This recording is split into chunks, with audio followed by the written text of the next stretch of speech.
Ito, nakakuha tayo ng GPS na ginagamit sa mga bus. Yan. Yan. Nabibili na to sa Lazada ng halagang 300 pesos. Yan. Tingnan natin kung accurate, no? Subukan natin. Wala akong gamit na cellphone holder. Pero pati ito, naka-connect lang to sa USB. Subukan natin kung tama yung read.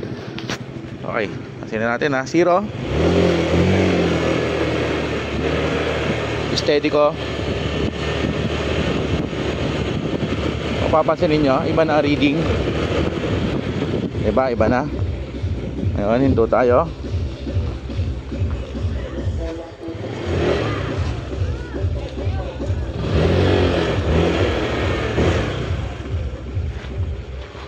Oy, tumagilid. Ano hindi pa siya nakapix eh. Nakalagay pa lang sa sa bulsa. Buka natin ulit.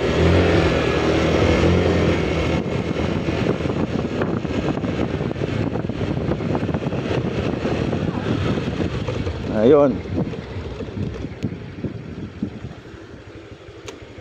Di ba? Ibang-iba yung reading niya. Malayo. Sa mga nagbabalak diyan ha. Mga nagbabalak bumili, yan ang sistema ng GPS ng bus.